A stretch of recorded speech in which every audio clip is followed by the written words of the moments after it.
joined by Matthew Caruana. I hope I said your last name there right. But Matthew, how's your Monday evening going? Dude, it's been good. Yeah. Loving today. Well, that's good. And I guess we'll get straight into it. Really, firstly, what was it's sort of hard to explain off my point of view in a sense, but I would say, what was your high school life like? Man, high school life was interesting. Like, I don't know about you, Matt. Like, were you keen for high school when you transitioned from primary? Sorry? Were you keen for your transition from primary to high school? I'd say the early, yeah, like year 7. I was definitely nervous in those early days of high school. How about from year 6 to year 7? Were you excited for that transition? I think so, in a bit. Most people, seniors, people I knew, they sort of did put that pressure on you about year 12 and stuff. And I think that really got on the nerves. But I think, it was a little bit nervous, but I wouldn't say it was so nervous. What about for you? Was that sort of a nervous period in your life, year 6 to 7? It's funny because it was truly exciting. I couldn't wait for it. Personally, I didn't like primary. I hated it. I just want to get to big school, right? And you think everything's there, and you get there and you realize it's the same thing. Though it was cool because, I made a lot of friends and decently popular, all that stuff. And, I was doing well. Though halfway through year 7, it just struck me and I fell into this deep depression, which really sent me downhill. I didn't see it coming. But on the outside, everything's perfect. Good grades, great at sport, all that jazz. But like, internal is a different situation. And that started to send me, into other areas like drugs not long after. Like when I was 13, got involved, dealing, all that jazz. And yeah, then while I'm in high school, I'm obsessed with the gym and proving myself to others. And that was my reputation. In year 9, I was the kid on steroids, so everyone said. And I bulked up, and like in year 10, I became the biggest guy in my school. I dieted down to this. Yeah, I was so ripped that I was big, man. I proved to the world that I was, I was bigger than life.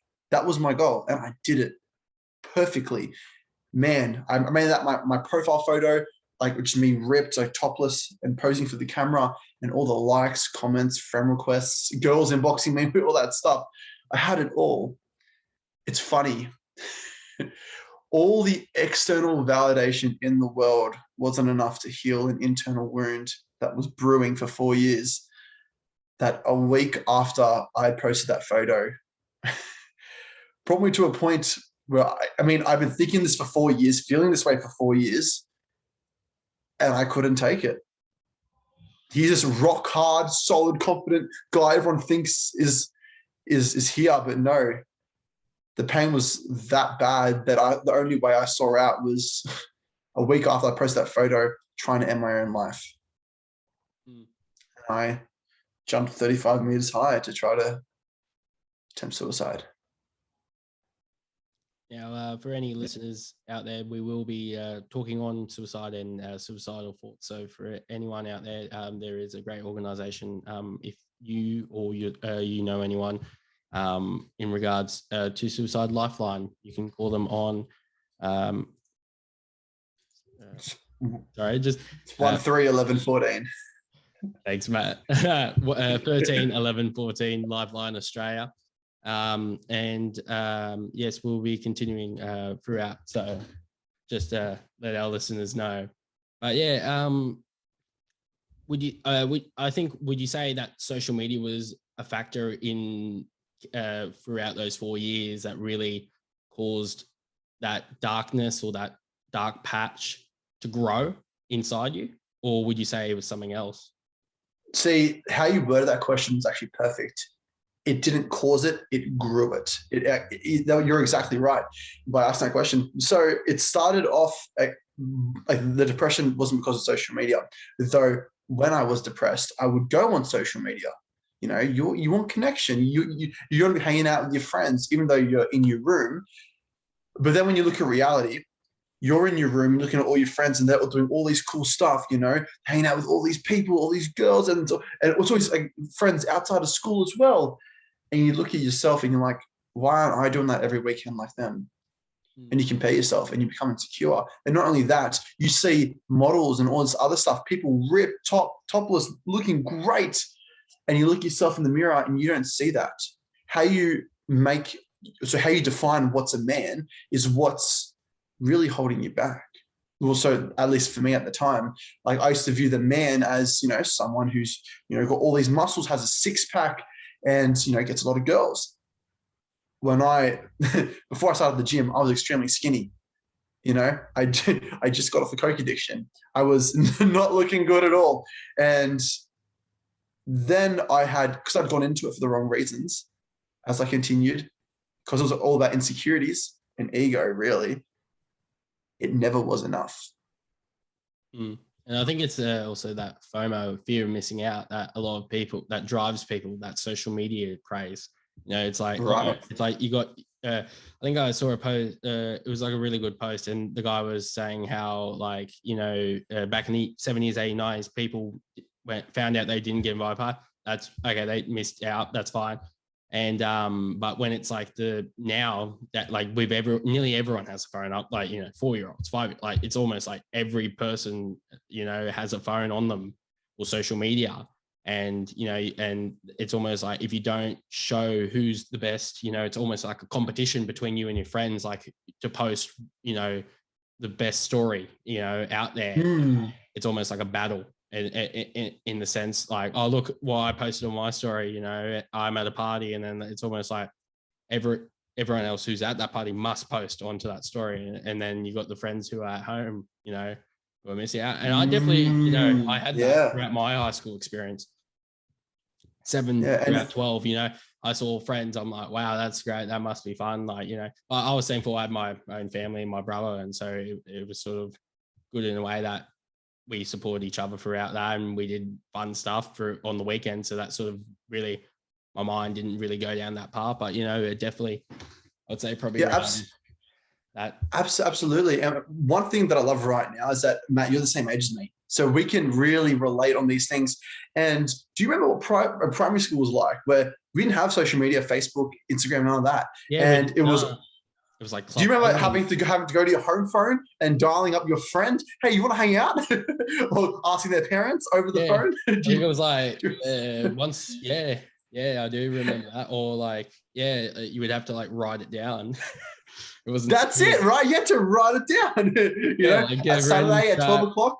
Yeah, like most people just go like that. That phone.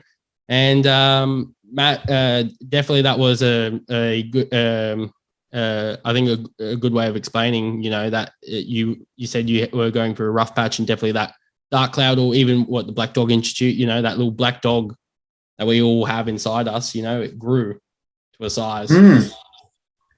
Yeah, because it's coming from constant comparisons.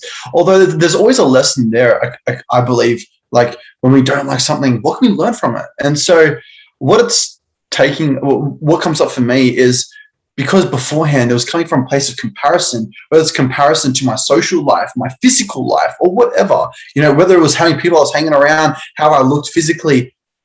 If I was to just be with me, I would have less resistance, less tension inside myself. Because the thing is, like we were talking about earlier about being a primary school kid, you know, you would go to your phone, your home phone, and you would, I don't know, not even that, before you even call your friend, you need to go to them in school. Hey, what's your home phone? Write down a piece of paper, bring that home, then call, ask their parents, is it okay? We can hang out. That took away all the comparisons. So what can we learn from this? Well, firstly, limiting our social media time. Putting restrictions maybe on our notifications, doing things outside of our phones too, you know, actually living life. The thing about our phones, it's a virtual world and we get so immersed by it. And so if we can live in the real world, maybe this wouldn't have to come up for us. Definitely. Just a thought. Yeah, definitely. And I think as well with, you know, it's almost like a deep dive, you know, like it's that virtual world, it just takes you in. And, you know, I dealt with that a lot, you know, last year, you know, I think especially throughout my last 2 years as well of high school, that definitely that most people were, you know, hanging out and stuff. And, you know, especially the last year of high school was a bit of a difficult one for me after losing my brother. And, you know, from his, most people know I've spoken on this in episode 1 of my podcast, but if for those who are new listeners, my brother passed away from Duchenne muscular dystrophy, which is a muscle weakening condition.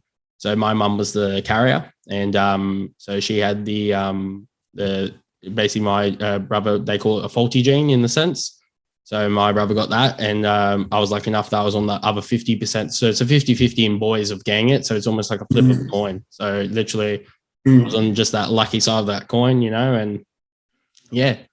And I'm glad to hear you're on that lucky side of the coin, man. So I'd love to ask you, how did you keep yourself well? That's a hard thing to cope with when you're young, man. Yeah, definitely. You talking about when I was younger or during? Well, at the time when it happened, how were you able to? Because we all face adversity in our life, right? And some to greater degrees than others, although it's all relative. But when times get rough, how did you keep yourself well? I think it was really the environment at my school. Really. I'll shout out my school here, but St. Paul's Catholic College at Greystanes. I know majority of the staff left, but I know there are some staff who listen to this podcast.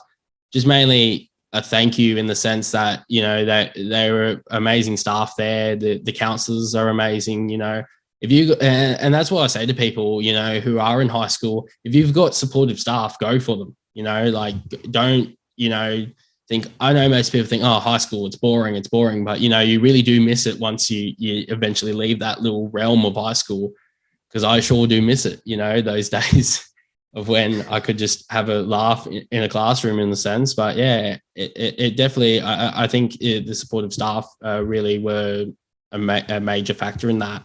And everyone understood how difficult it was, because he at the time he was only 21. So April 2nd was when we lost in 2019, and it was like that was a month and 22 days before my 18th birthday.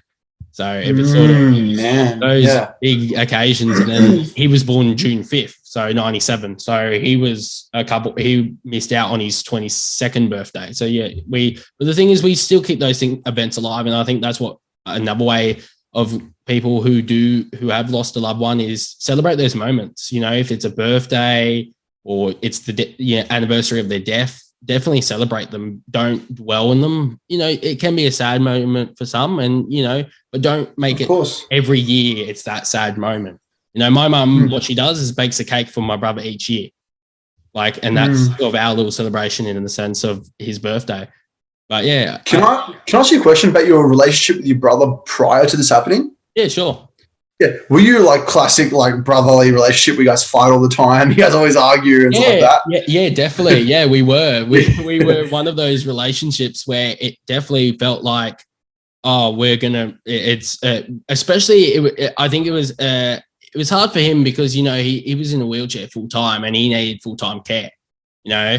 Of course, yeah. Yeah, and I think that's what a lot of people, you know, I don't know if you felt that, you know, because you've been in a chair for, is it 4 years now or 5? Nearly 6 now. 6, yeah. So I think, you know, that you've probably gone a different perspective now, because, you know, you probably didn't know what it felt like for some people in that, I assume, you know, like that different. Yeah.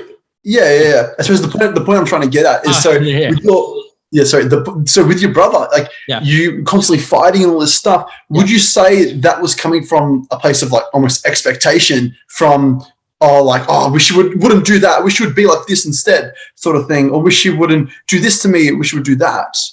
No, it was sort of, you know, general stuff. You know, if say the PS4, you know, or PS3 wasn't working, you know, it'd be like, oh, Matt, come on, fix it. And then because with his condition, he had, you know, built up testosterone, and, you know, he was also on the spectrum with that condition as well. And so you're fighting with someone who really, they're like set organized. Like with him, he has organized dinner time of 7:30. And also even if it was, a particular cuisine like Thai food or something, and we couldn't, or Korean, and we couldn't get that particular place delivered to our house.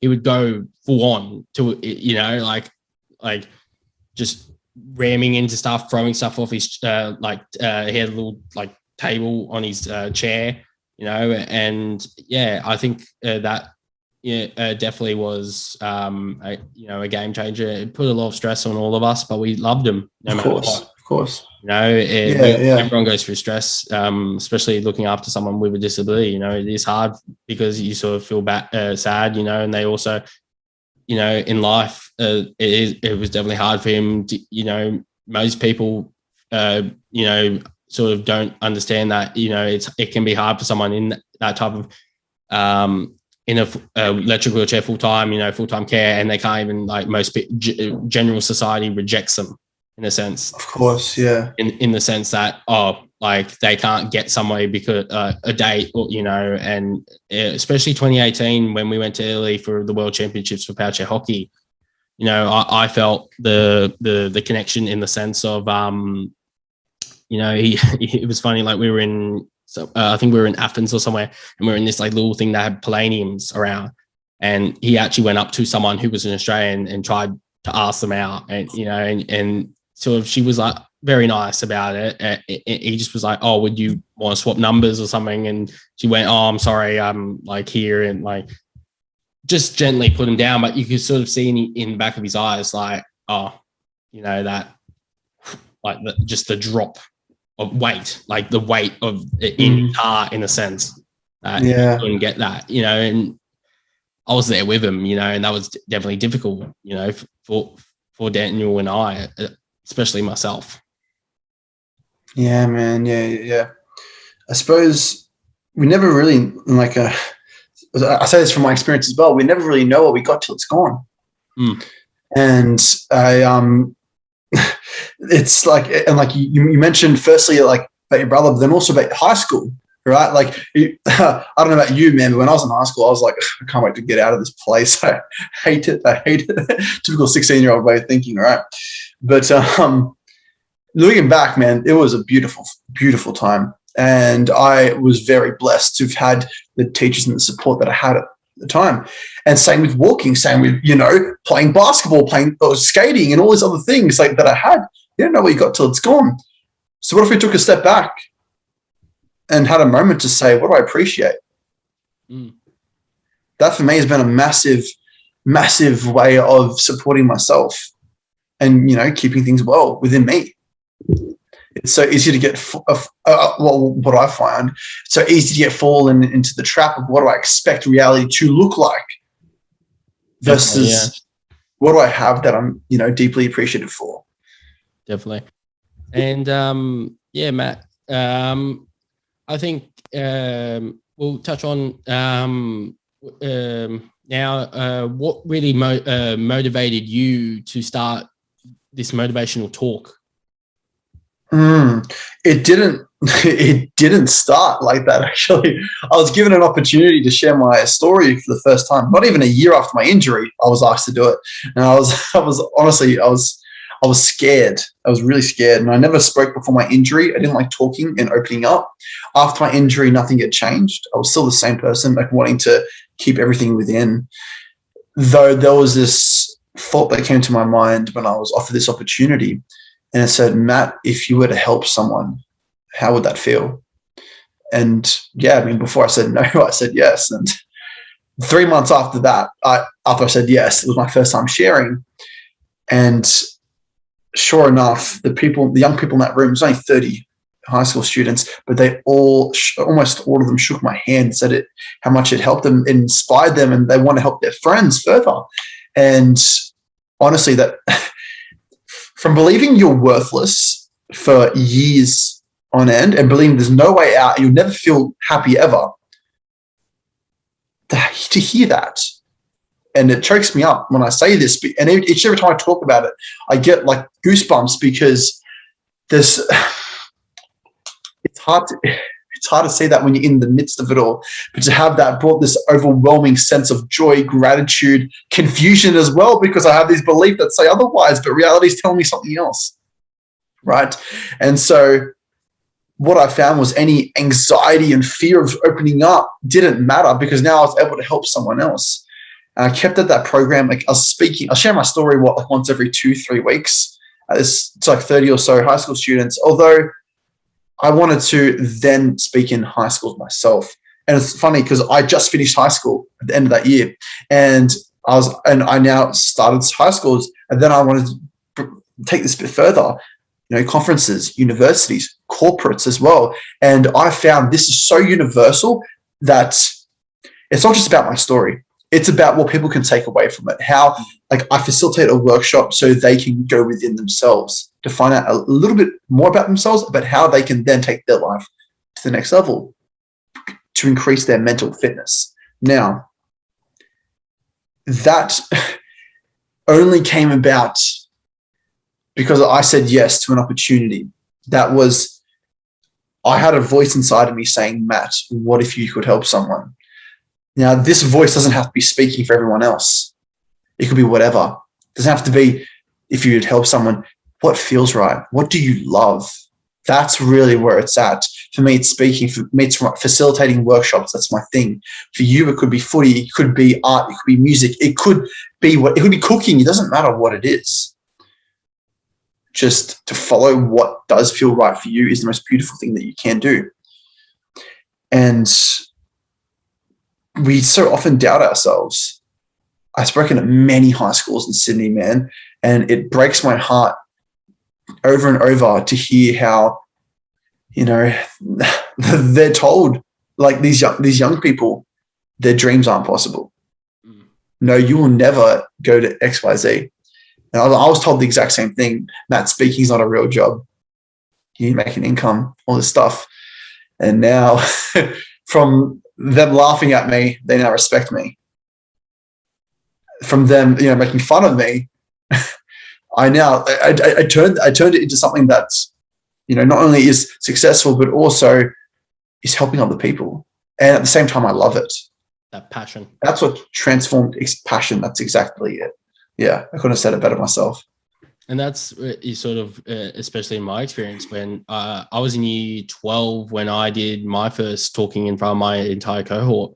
Wow. We had I think formation day. You probably had those when you were in high school. Yeah, our year 12 formation day, and we couldn't get anyone in because I think we couldn't use the hall because they were using it for something else. And so we were all in this our little where normally integrated learning was, and I was like the first person up, and we had I forgot his name, Matthew Hughes or Humphreys, Matthew Humphreys.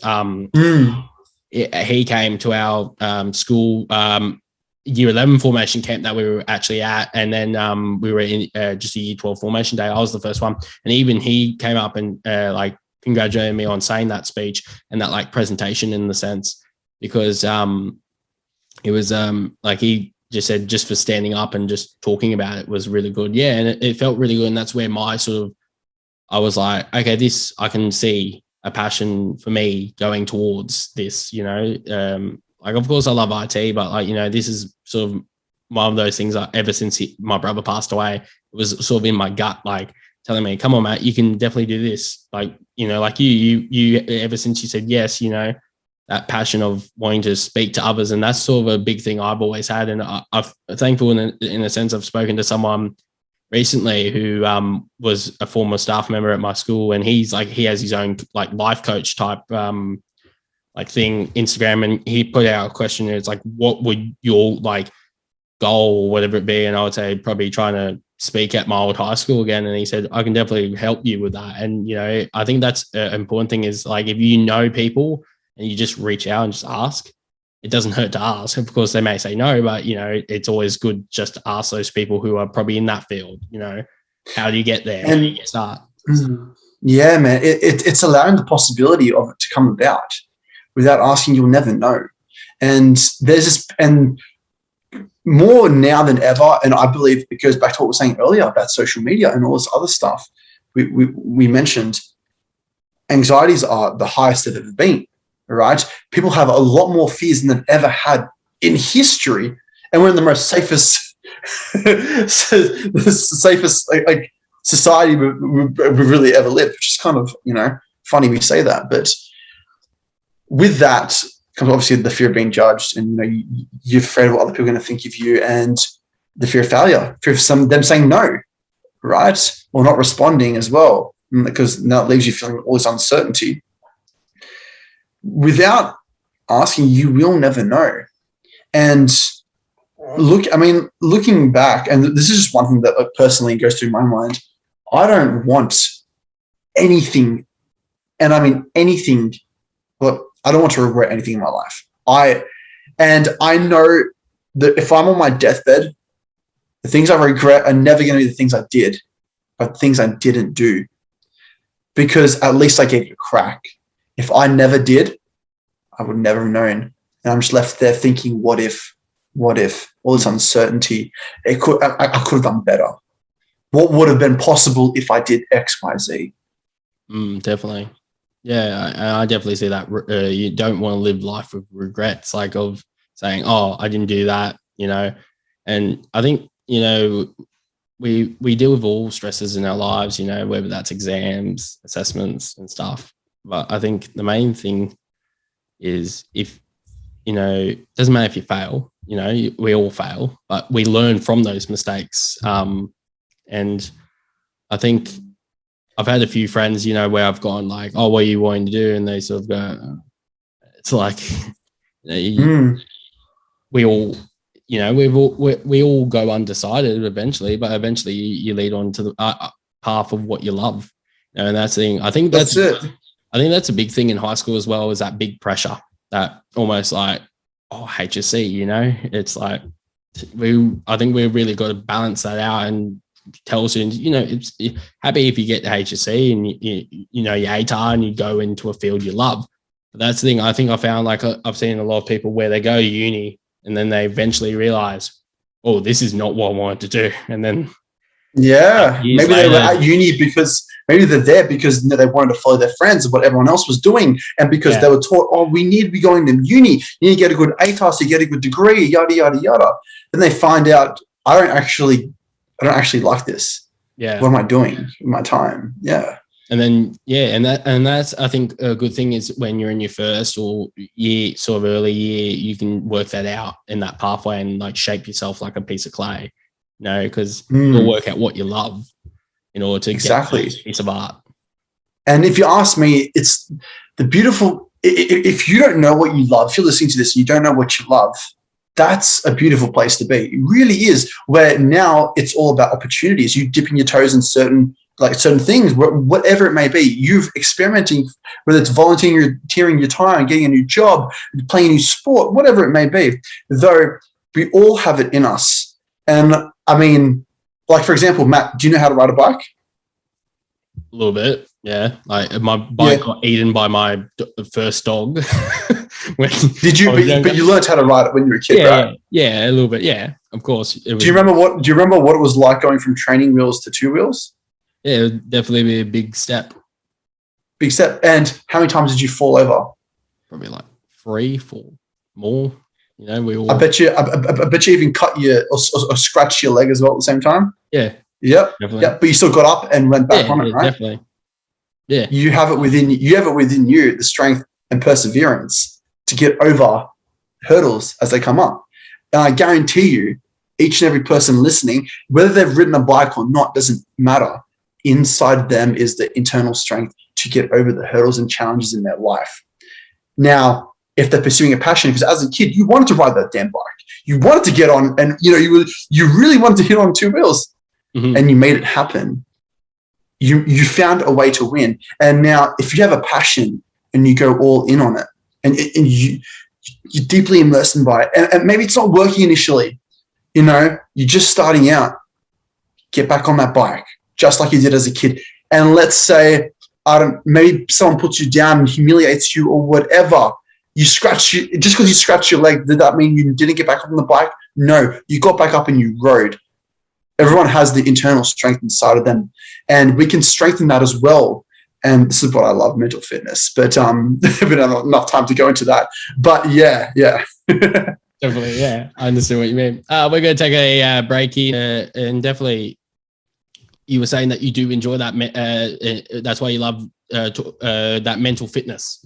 Definitely. And talking on that, I assume that's a big passion of yours. When you get to go to those schools, and hopefully again you'll be able to go around and soon. It'll be soon, because everything's opening up. I'm very excited for it, and there's nothing that means more to me. And it happens over and over. But like not to pop my own tires, but this is needed. This is needed. Having a student come up to me after my workshop, or a teacher, whether it be a parent in the corporate space or an employee, or whatever it is, and them saying, Matt, that activity actually gave me some insight.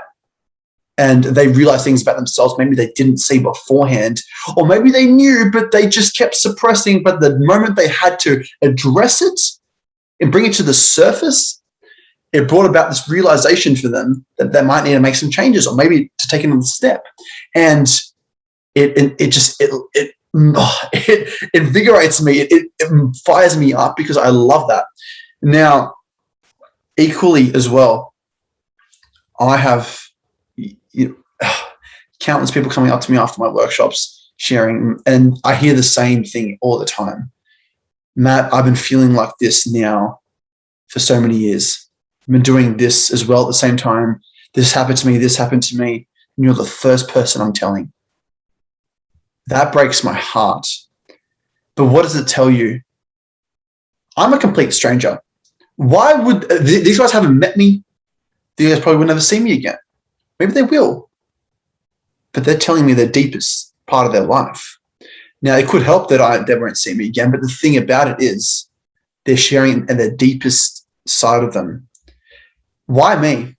Well, it's because I facilitate an opportunity where it's, you're able to actually address what's real. I often share my story because it addresses the elephant in the room. It's what's real. And the reason I'm sharing this is because we need, and what I'm saying right now is that we need to be talking about this more often. And Matt, honestly, like the fact that you asked me to come on your show, I'm truly deeply grateful for. And the fact that we're talking about this, it honestly inspires me and lifts me up, because you're my age, you're young as well, and you're actually having these conversations too. Man, this is massive. This is massive. Definitely is. And that's where, I see myself, hopefully down the track doing probably similar to what you're doing, in that space.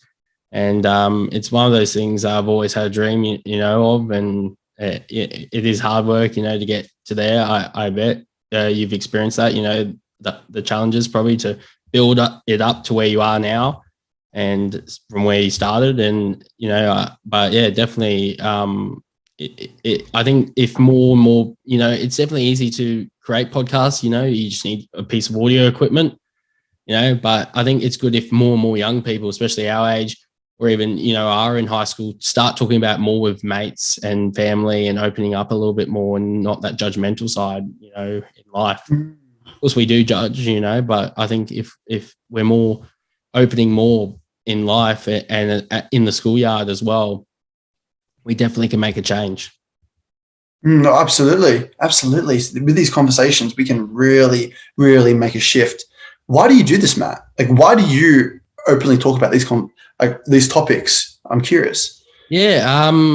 The reason I openly talk about these topics is it definitely was a thing I saw in my own high school, that, it was almost like we were all holding our own emotions back from people. I rarely saw mates ever ask, hey, how are you really going? And I do love, are you okay? But as I saw in your live stream the other night, I really enjoyed what your guest was saying about how it should be every day, that are you okay message. And that's definitely something I've taken from Are You Okay? Like, I ask friends, how are they really going every now and then. I bet some people get annoyed and pissed off that I'm constantly, but I think it's more the message that, hey, I'm here and I'm happy to listen, than, not be that friend where if you are messaging me in that time of need, I'm just ignoring, the phone call or something, And Matt, how many people do you know as well that, dodge the question? I'm fine. I'm okay.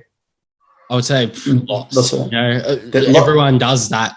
Hey, I'm fine. I'm good. But really, I think behind that mask, if you really lift it, it's really they're not doing fine, and I definitely lift that mask in the sense, we've got to definitely open it up.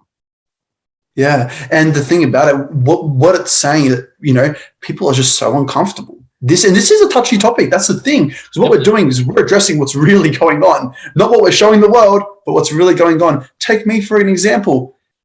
4 years of hiding to the world how I was really feeling. And for a year, working towards a goal. And I really didn't want to show, and I didn't. And let's just say when you suppress things to a point, they get to things don't look pretty when you hit that breaking point. But what I'm trying to say is, are you okay? I love the movement, by the way, because it's the starting point. But if they're not receptive to that question, why don't we trick them a little bit? Ask them, out of 10, how would you rate how you're feeling? Definitely. Because what that does is it's getting them to think in a different way instead of just deflecting the "Are you okay?" You're now having to think, and whatever number that is, you can dive further with it. It's a 7, it's a 5, it's a 2. What does that look like for you? Mm-hmm. How does that actually feel?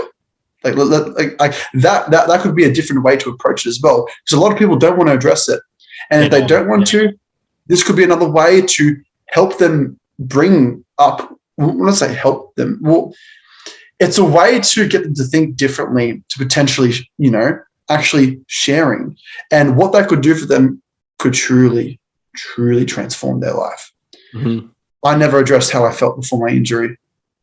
If I did, maybe things would be different. I guarantee you they would be.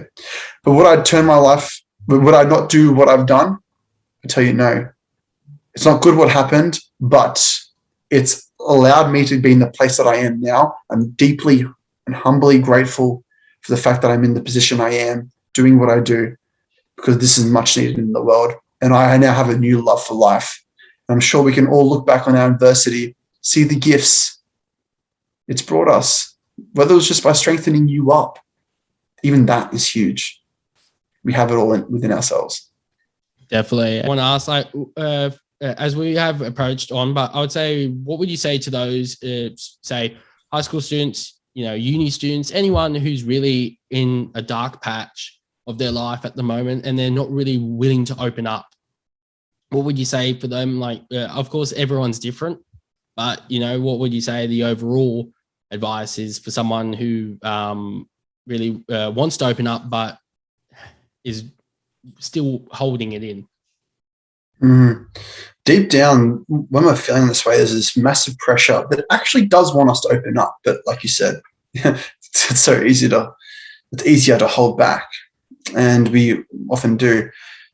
To that person that wants to, start close. Start close, because that is typically where you're going to get the most support.